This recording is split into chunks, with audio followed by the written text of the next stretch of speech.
नमस्कार दोस्तों, स्वागत है आप सभी का हमारे चैनल चारू चौधरी में। आज इस वीडियो में मेरे द्वारा विथिका जो पुस्तक है उसका पार्ट 4 ये धरती कितना देती है।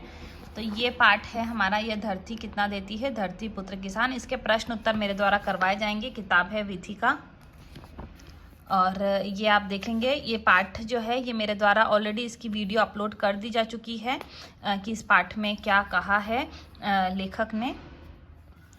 अब हम इसके प्रश्न उत्तर करेंगे। तो ये प्रश्न उत्तर आप देखेंगे, यहाँ पे 3 प्रश्न हैं जो कि मौखिक हैं और नीचे जो हैं आप यहाँ देखेंगे कि इसमें 4 प्रश्न हैं जो कि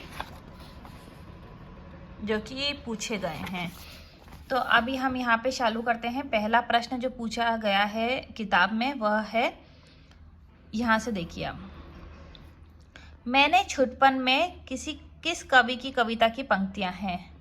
मैंने छुटपन में सुमित्रा नंदन पंत द्वारा लिखित कविता है। तो ये जो कविता है मैंने छुटपन में, ये किस कवि ने लिखा है? तो ये जो है सुमित्रा नंदन पंत द्वारा लिखित कविता है। तो यहाँ पे आपको कंफ्यूज नहीं होना है। आप देखेंगे कि ये जो पूरा पाठ है ये लिखा है रश्मि सिंह ने यहाँ पे, परंतु रश्मि सिंह देखिए यहाँ पे लिखा है, परंतु ये जो कविता है आप शुरुआत में देखेंगे, मैंने छुटपन में छिपकर पैसे बोए, ये पंक्तियां कवि सुमित्रा नंदन पंत की लिखी एक कविता की हैं। तो यहाँ पे आपका उत्तर आएगा सुमित्रा नंदन पंत। प्रश्न 2 है, बच्चा मिट्टी में क्या दबाता है? बच्चा मिट्टी में पैसा गाड़ता है यह सोचकर कि इससे पैसों का पेड़ उगेगा। तीसरा हमारा प्रश्न है, भारत का हृदय गांव में बसता है यह बात किसने कही? तो भारत का हृदय गांव में बसता है यह बात हमारे राष्ट्रपिता महात्मा गांधी ने कही। तो ये 3 प्रश्न मौखिक हैं। अभी वर्णनात्मक प्रश्न उत्तर हम करने जा रहे हैं। पहला प्रश्न जो किताब में पूछा गया है वह है, किसानों द्वारा हमारे देश को आर्थिक लाभ किस प्रकार मिलता है? तो आपको उत्तर में लिखना है, हमारे देश को समृद्ध बनाने में किसानों की कड़ी मेहनत जुड़ी है। जब हमारी धरती किसानों का सोना उगाती है तो हमारे देश को इसका आर्थिक लाभ होता है, अतः फसलों के निर्यात से देश को लाभ होता है।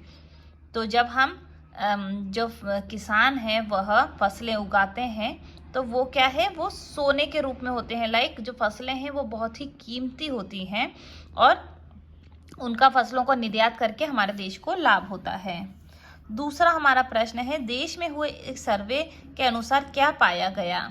तो देश में हुए सर्वे के अनुसार यह पाया गया कि भारत की जनसंख्या का 70% भाग मेहनती किसानों का है। तो कितने प्रतिशत? 70% लोग जो हैं वो किसान हैं भारत में। तीसरा हमारा प्रश्न है, किसानों का जीवन साधन संपन्न करने के लिए सरकार ने क्या किया? उत्तर आपको लिखना है, किसानों का जीवन साधन संपन्न करने के लिए सरकार ने अनेक योजनाएं चलाई हैं। उन्हें कंप्यूटर चालित सुविधाएं, आधुनिक कृषि यंत्रों और अच्छी सिंचाई व्यवस्था आदि का विशेष लाभ दिया है।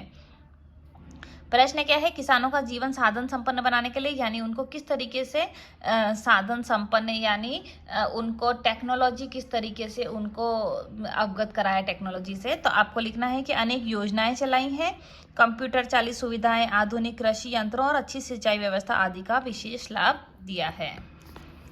चौथा हमारा अंतिम प्रश्न है, किसान श्रम और सेवा के अवतार हैं यह किस आधार पर कहा गया है?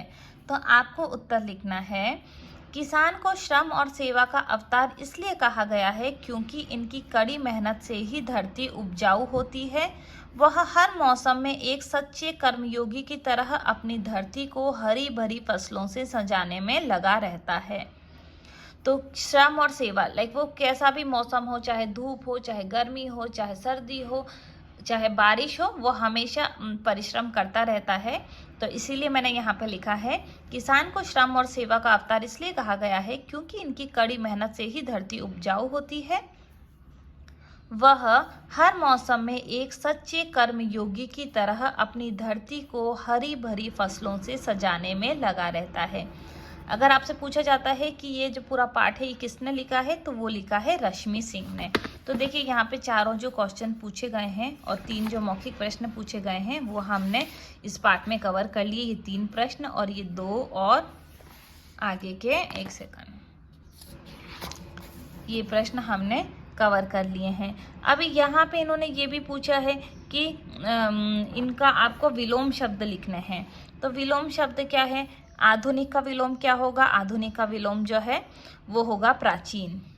धरती का विलोम होगा आसमान। तीसरा है लाभ का विलोम होगा हानि। उपजाऊ का विलोम है बंजर। संपन्न का विलोम है विपन्न। सूर्योदय का विलोम है सूर्यास्त। और उत्तम का है विलोम निम्न। तो ये सभी विलोम शब्द अगर पूछे जाते हैं तो इस पाठ से आप वो भी लिख सकते हैं। अभी आपको इस पाठ में कोई भी समस्या आती है तो आप मुझसे पूछ सकते हैं। मेरे द्वारा आपको इन सभी प्रश्नों का उत्तर आसानी से दिया जाएगा। और अगर कोई मेरे से हिंदी का ट्यूशन पढ़ना चाहता है या अलग से आपको कोई क्वेश्चन है तो आप कमेंट बॉक्स में लिख सकते हैं या फिर आप मुझे मेल कर सकते हैं। मेरी मेल आईडी है charusingh489@gmail.com। वीडियो को वॉच करने के लिए बहुत बहुत धन्यवाद। और अगर आपको हमारी वीडियो पसंद आई है तो please don't forget to like, share and subscribe. Bye bye.